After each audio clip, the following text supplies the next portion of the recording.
Hey YouTube, it's Peter from the Bronx, and I just want to talk to you guys about stuff, As I'm driving in my truck, and I'm driving out here in Arizona, and sometimes, some thoughts come to my mind, you know what I mean? So, I figure, why not? I'll talk to you guys about things. And I was thinking about how people, they're gonna take like the mark of the beast. You know what I'm saying? And you know why they're gonna take the mark of the beast? You're probably wondering, why in the world would people take a mark of the beast when the Bible clearly says that if you take the mark of the beast, you're going to hell, okay? I mean, let's cut to the chase, you know what I'm saying? And so why would you do such a stupid thing, right? Why would you do unless you're listening to stupid idiots like what was that idiot guy, MacArthur guy? Yeah, he tells you, you can take the mark of the beast and you're good. You don't worry about it, man. If that is any indication of the education level of the ministers and preachers and pastors all over the United States of these here wonderful America, I gotta tell you, people, it ain't looking good, okay? I'm just saying. I mean, you know what I mean. And so, why in the world would somebody who knows the Bible, which says clearly that if you take the mark of the beast, you're going in a lake of fire with the whole rest of the bad guys? I mean, come on. Why in the world would you want to do such a dumb thing? Well, I'll tell you why. Because you didn't make no preparations, that's why. Because you got warnings, you didn't do nothing about it. That's why. Because, you don't got an alternative plan. You know what I'm saying? I mean, I find people generally, and this is just me, because when you come from the Bronx, you notice things. If you don't notice things, you might not make it out of there. You know what I'm saying? So I noticed that people either have one of three things. They either have no plan, they're in search of a plan, but here's where most of them are. They're executing a bad plan. You know what I'm saying? And so because they ain't got no plan, because they didn't make no plan, they're waiting for somebody else to give them the plan. You know what I mean? And so sure enough, these bozos over there who are going to take over everybody's life and put marks on you, make you like cattle, right? And they got bozo goofballs like this MacArthur guy standing up telling you don't worry about it, right? And all these other idiots who nobody knows who sent them. They work for who, we don't know.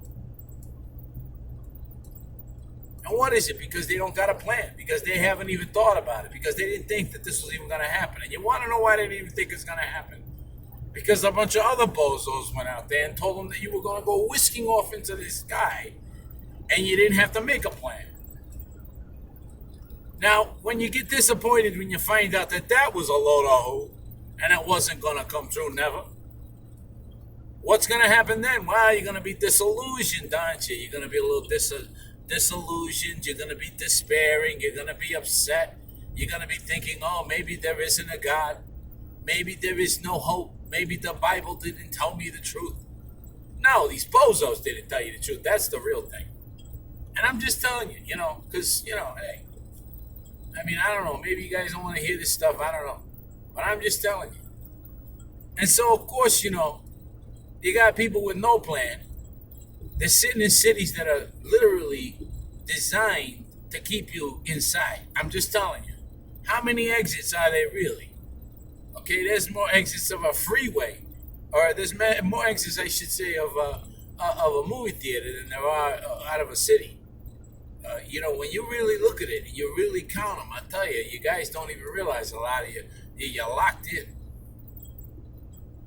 And you can't leave because you got your stuff there, you got your food there, you got your families there, you got everything is there. And they set you up.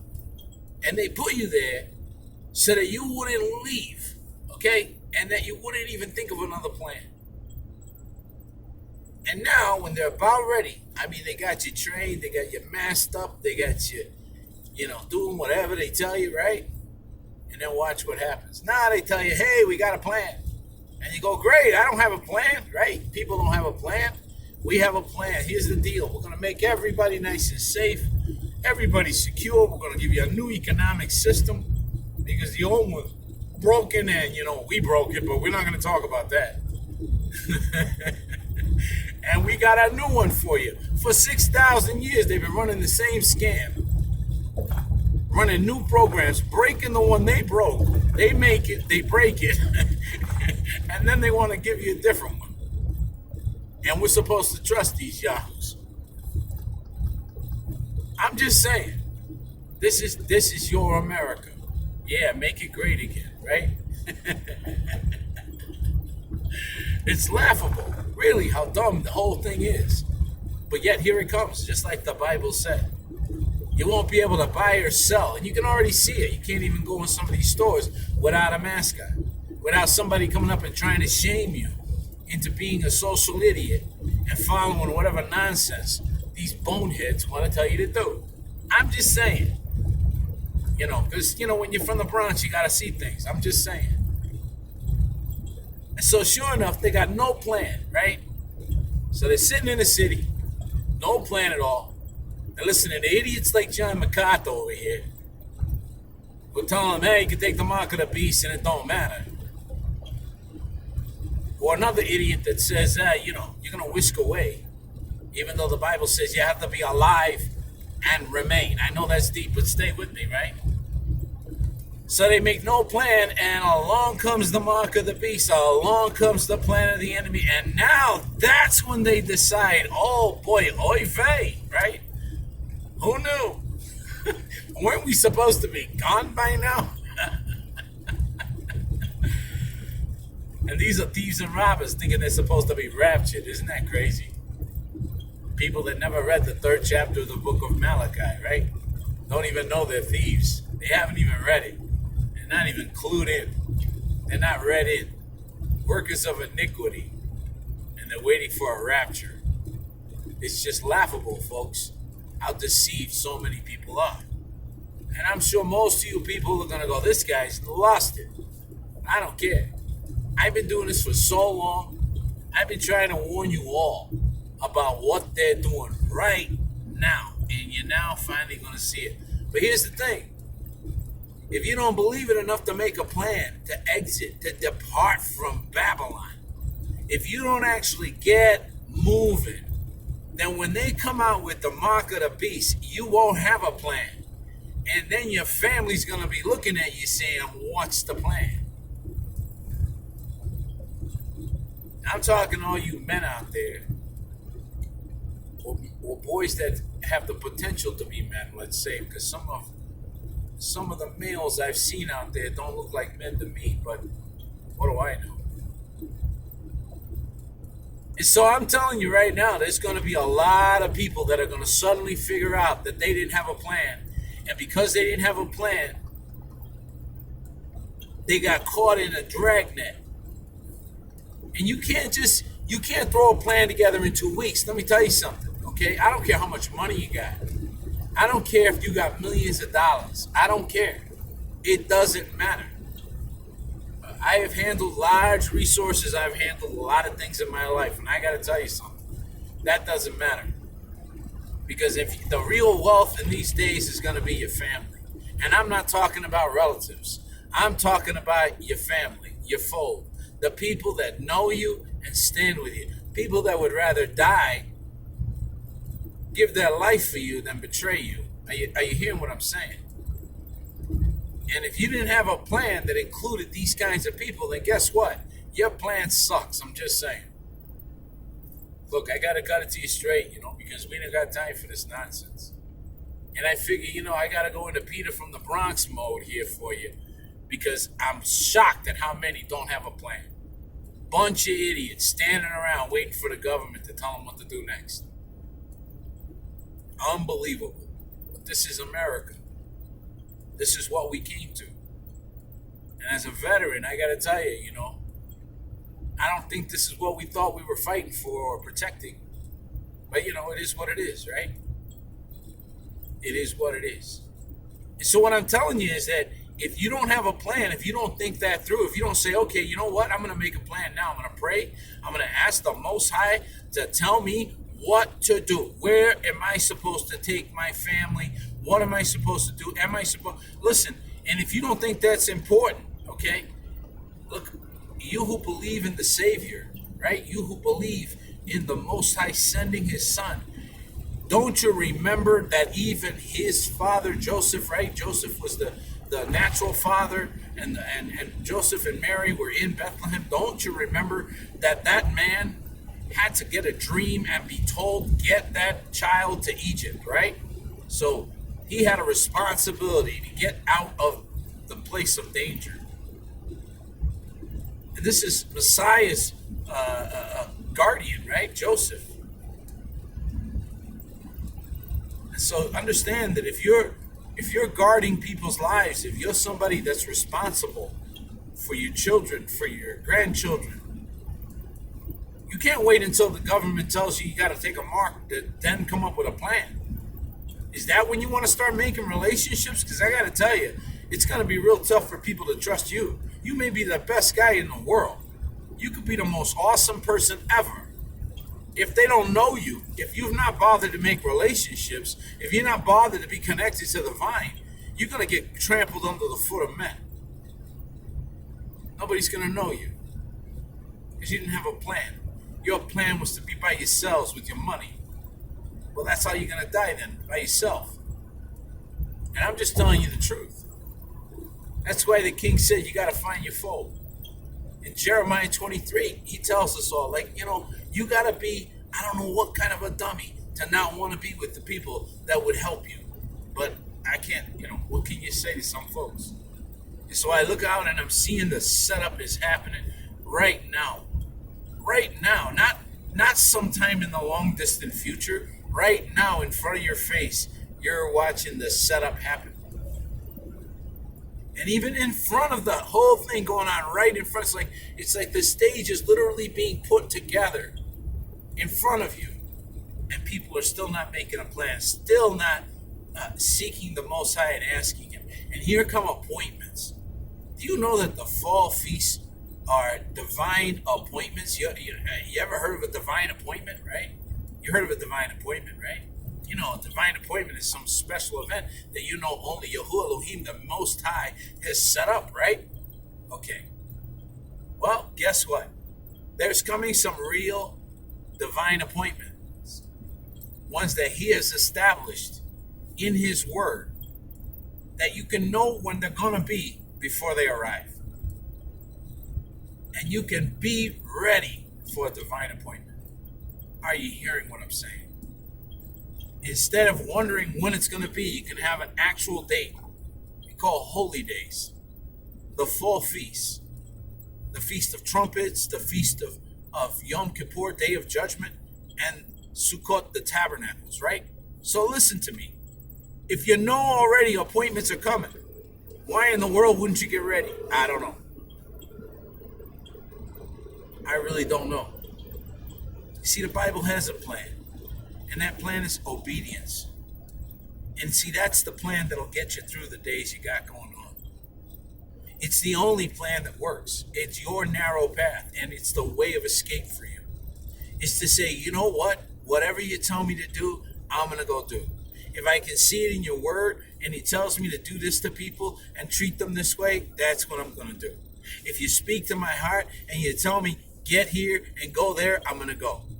Now the plan has changed. You say, wait a minute, I don't even know what the plan is. No, you changed the plan. You say, wait a minute, I don't know where I changed the plan. Yeah, you changed the plan. I don't know how I changed it. What did I do? All I did was pray. Yeah, you changed the plan to doing whatever he says. And now the plan has changed. He said, well, that was it. That was easy. Yeah, because you see, first you got to make the decision, right? Hear me now, that you're going to do whatever he tells you. Until you do that, what's the point of telling you the plan? What, are you going to evaluate it? Yeah, because you did so great with the last 5 years, right? You're going to evaluate his plan? Why don't we just decide right now whether you're going to obey or not? And you say, hey, I want to know what the details are. Why? Why? because you need your greater value to skills on managing humanity is so valuable. Let me just ask you.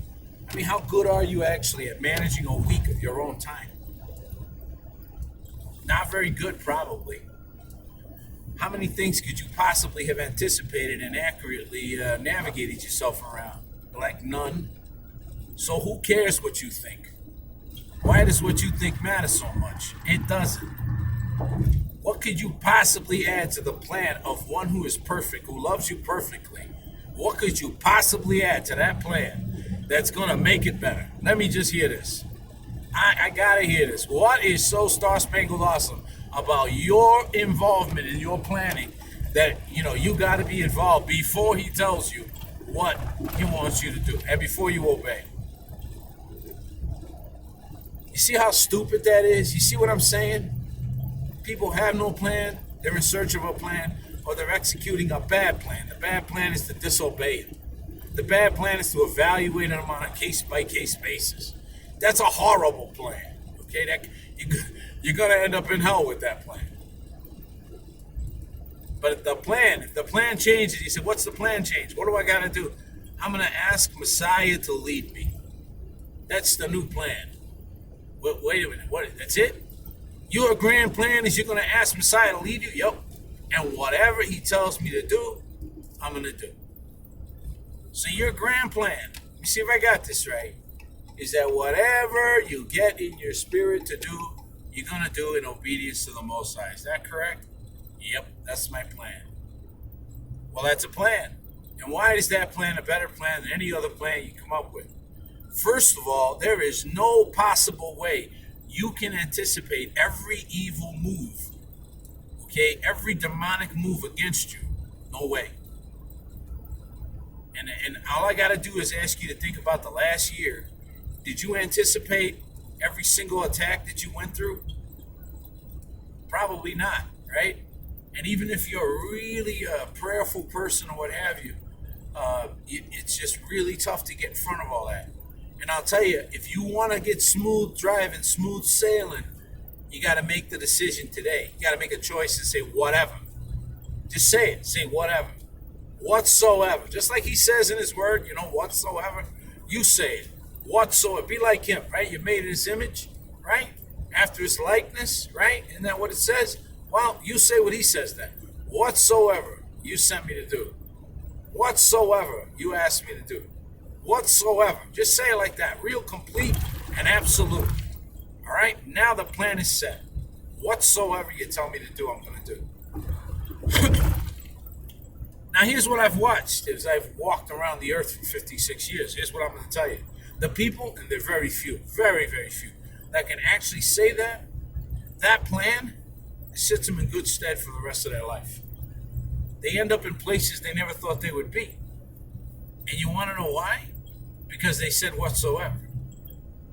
Everybody else has conditions, right? They're all like, well, let me pray, and they want to ask him, and they want to get it. And if they like what he said, if they think they have a good thing, if they think it's good, or if they're believing, here's another one where they just start, it's almost like they squeeze really tight and say, I'm just believing for something, right? Even though he didn't say a word.